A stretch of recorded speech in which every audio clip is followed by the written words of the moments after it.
सभी साथियों को मेरा नमो बुद्धाय, जय भीम, जय मूल निवासी।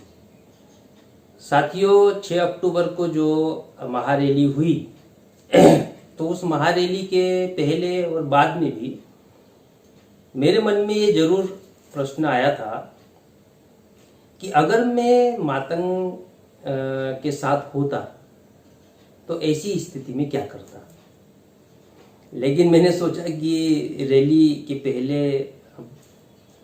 ऐसा वीडियो बनाना चाहिए नहीं बनाना चाहिए, ये मैं जजमेंट नहीं ले पा रहा था। तो लेकिन फिर भी मेरे मन में वो बात आ रही थी, प्रश्न आ रहा था। तो मैंने सोचा कि चलो अब रैली हो गई, इसके बाद कम से कम अपनी बात रखी जा सकती। तो मेरे मन में जरूर आया था कि अगर मैं उधर होता तो फिर क्या करता। तो मैं तो अपने दिल की बात या अपने मेरे मन में जो विचार आया वो मैं आपके साथ शेयर करना चाहता हूँ कि अगर मैं उधर होता तो मैं पूरे ईमानदारी से, पूरे जोर शोर से वामन मेश्राम जी ने जो रैली ले जाने की बात की है उसका समर्थन करता। वो तो मैं करता, क्योंकि मैं माना कि अगर मातंग की टीम में भी होता, माना कि होता, लेकिन उसके बावजूद मेरा अपना स्वतंत्र अस्तित्व भी तो है। मेरा अपना स्वतंत्र ये शरीर है, इस शरीर में चित्त है, इस शरीर में बुद्धि है। तो वो तो किसी के अधीन नहीं है, ना मातंग साहब के अधीन है, ना मेश्राम साहब के अधीन है। मेरे शरीर का जो मेरा बुद्धि, हुनर, समय, हुनर, श्रम है, उसका उपयोग मैंने कहाँ करना चाहिए, क्या कहाँ नहीं करना चाहिए, तो मेरी बुद्धि, मेरे विवेक पर डिपेंड करता है ना। लेकिन ये जरूर बात है कि मैं अगर आंदोलन के लिए समर्पित हूँ और हमारे ही बहुजन समाज का अगर कोई XYZ लीडर वो दुश्मन को चैलेंज दे रहा है, वो हेडक्वार्टर पर ले जाने की बात कर रहा है, वो संविधान बचाने की बात कर रहा है, मैं कौन होता हूं कि जो उसका समर्थन ना करूं। बिल्कुल करूंगा, 100% करता। और फिर अगर इधर से ये आता डायलॉग कि RSS का हेडक्वार्टर क्यों घेर रहे, संसद क्यों नहीं घेर रहे, संसद का घेराव क्यों नहीं, अगर ऐसा कहा जाता फिर मैं तो थू ही कर देता। क्यों? कारण बता रहा हूं आपको, क्योंकि अपनी सोच और जो स्पष्टता है वो जरूर रखनी चाहिए। थू इसलिए करता कि हमारे बहुजन समाज का एक बंदा है जो दुश्मन को चैलेंज कर रहा है, उसके हेडक्वार्टर पर जा रहा है, वो ले जाने की बात कर रहा है, लोगों में आत्मविश्वास पैदा कर रहा है, उस आत्मविश्वास को कई गुना बढ़ा रहा है, और तुम जो है केवल डिस्टर्ब करने का काम कर रहे हो। वहां घेराव क्यों नहीं करते, उधर क्यों जा रहे हो, ऐसा क्यों कर रहे हो, वो केवल अपनी बचाने के लिए। इस बात को तो नहीं स्वीकार कर सकते ना, केवल अपनी बचाने के लिए, खुद तो जा नहीं रहे। अरे तुम अगर नहीं भी जा रहे हो कोई बात नहीं, लेकिन कम से कम कोई अगर जा रहा तो उसको डिस्टर्ब तो नहीं करना चाहिए ना। तो मैं तो इस बात को समझ जाता। और मैं फिर चूंकि टारगेट हमारा जो है, जो 3000 साल से हमारी हजारों पीढ़ियों को जिन्होंने गुलाम बना कर रखा, अगर उनसे आजादी का आंदोलन चल रहा हो और उसमें फिर हम शामिल ना हो तो फिर हमारे प्रशिक्षित होने का और कैटेगराइज होने का क्या मतलब रहा। अरे चलो, अगर मान लो कि शामिल नहीं होना है, कोई बात नहीं, कम से कम चुप तो रह सकते हैं। नहीं साहब, चुप भी नहीं रहेंगे, हम क्या करेंगे, संसद का घेराव क्यों नहीं करते। ये चूतियापंथी नहीं है तो क्या है।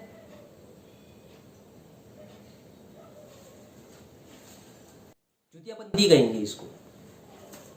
तो मैं अगर उधर होता तब भी मैं वीडियो बनाता और वीडियो बनाकर कहता, वामन मेश्राम जी, मैं माना कि उधर चला गया, मुझे उस समय भलाई समझ में आई नहीं आई अलग बात है, लेकिन आपने जो दुश्मन को चैलेंज करने का काम किया है, आपने जो मोर्चा ले जाने की बात की है, आपने जो अपना हौसला बढ़ाने का काम किया है, उसमें मैं आपके साथ हूं।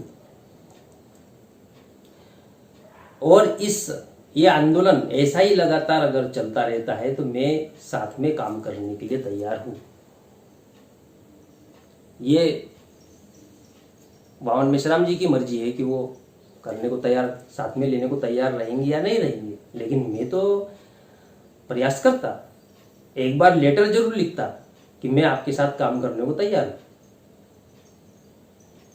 भला ही गद्दार कहा हो, कुछ कहा, उससे मुझे कोई लेना देना नहीं है ना, मुझे कोई लेना देना नहीं है। मेरे ही समाज का बंदा वो अगर मेरे ही समाज की गुलामी को दूर करने के लिए हौसला दिखा रहा है, उसको डिटेन किया जा रहा है, उसको जान से मारने की धमकियां मिल रही है, तो मैं पीछे क्यों रहूंगा? साथ तो दूंगा और एक बार प्रयास जरूर करूंगा। तो मैं अगर उधर होता तब भी मैं एक बार जरूर प्रयास करता और साहब से कहता, मेश्राम साहब से कहता कि मैं जिस तहसील में या जिले में या राज्य में रहता हूं, तो मैं साथ में मिलकर काम करना चाहता हूं और इस कारवा को बढ़ाना चाहता हूं। कृपया मेरा ये निवेदन स्वीकार कर लीजिए। तब क्या होता, वो मेश्राम साहब का डिसीजन था। तो जो सामान्य कार्यकर्ता है, मैं तो सामान्य कार्यकर्ता ही रहता ना, सामान्य कार्यकर्ता रहता, क्योंकि षड्यंत्र में हजारों लोग शामिल नहीं होते हैं, षड्यंत्र इक्का दुक्का लोग ही करते हैं, बाकी सब तो इमोशन में एक दूसरे के साथ में दोस्ती यारी में चले जाते हैं।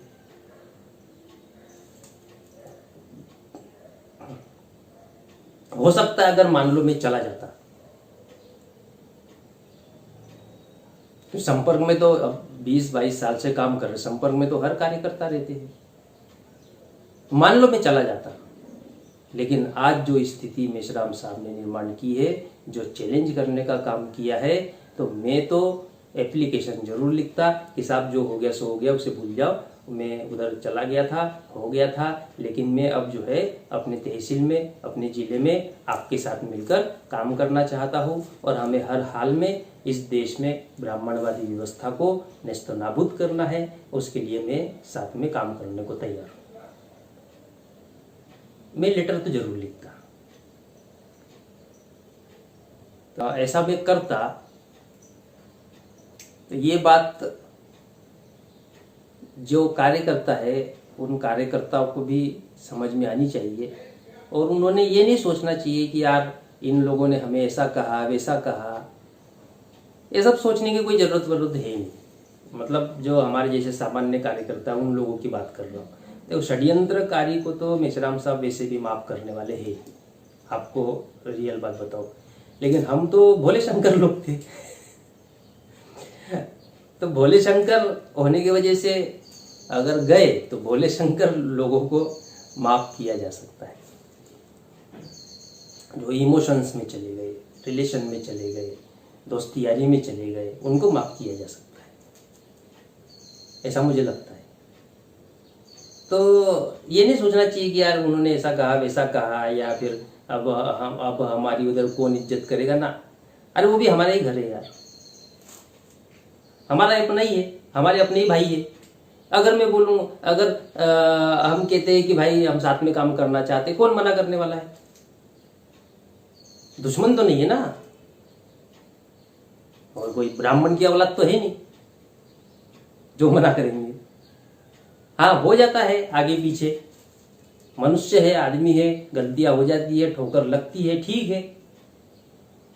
लेकिन हम सच्चे दिल से और ईमानदारी से अगर साथ में मिलकर काम करने की बात करते हैं, तो मुझे नहीं लगता कि कोई कार्यकर्ता या कोई इस बात के लिए मना करेंगे। तो मैं अगर होता उधर, तो मैं तो मेश्राम साहब के कार्यकर्ताओं के साथ मिलकर काम करता, जरूर करता। क्योंकि हमने जिंदगी आखिर लगा किस लिए रहे हैं, ये समय, बुद्धि, हुनर, पैसा आखिर दे किस लिए रहे हैं? किसी से हमारा रिश्ता तो है नहीं। हम ये दे रहे हैं ये ब्राह्मणवादी व्यवस्था को समाप्त करने के लिए, और हमारे आने वाली हजारों पीढ़ियां जो है वो विकास करे, सुख शांति से रहे, समता स्वतंत्रता भाईचारे और न्याय के अनुसार इस देश की व्यवस्था चले, इसके लिए तो हम अपना बुद्धि हुनर समय दे रहे हैं। तो उस दिशा में अगर पवन मेश्राम जी काम कर रहे हैं तो वो चाहे मुझे जितना भी कुछ कहे, लेकिन मैं फिर मेश्राम जी का साथ छोड़ने के लिए तैयार नहीं हूं अगर वो ब्राह्मणवादी व्यवस्था को समाप्त करने का काम कर रहे हैं ना, छोड़ने के लिए तैयार नहीं। जब तक जीवित है तब तक साथ तो देंगे। और मैं तो इसी कंक्लूजन पे पहुंचता कि पवन मेश्राम जी का साथ देना चाहिए, क्योंकि जब घोषणा हुई, घोषणा के बाद में जो डायलॉग बाजी की गई कि संसद का घेराव क्यों नहीं, आरएसएस का घेराव क्यों, ये तो मुझे बहुत ही बड़ा चूतियापंथी वाला वो डायलॉग लगा, और जिसमें कोई दम नहीं था, बल्कि उसका जवाब देना भी निरर्थक ही लगता है। उसका क्या जवाब देंगे? ये तो भाई आंदोलन की लड़ाई लड़ने वाले की टांग पकड़ना या उसको डिस्टर्ब करने वाला मैटर है। ऐसे लोगों का तो फिर मैं साथ नहीं दे सकता था, सवाल ही पैदा नहीं होता। तो मैं ऐसा वीडियो बनाता और जाहिर रूप से कहता कि मैं मेश्राम साहब के साथ हूँ, और बामसेप कार्यालय में लेटर भी लिखता। अगर मैं उधर होता तो मैं ये करता। फिर चाहे मातंग मेरे को ना रखे, मेश्राम भी ना रखे, लेकिन महापुरुषों की विचारधारा के लिए तो मैं स्वतंत्र हूं ना, मैं करता प्रचार। मत रखो, तुम भी मत रखो, तुम भी मत रखो, मैं करता प्रचार। लेकिन प्रचार करता, लेकिन फिर भी मैं पवन मेश्राम जी का ही प्रचार करता, क्योंकि जो बंदा आंदोलन को इस लेवल तक लाया जिस बंदे ने, और दुश्मन की हवा टाइट कर दी, उस बंदे को तो नहीं छोड़ सकता, उसका तो साथ देंगे। और ये मैं जरूर करता।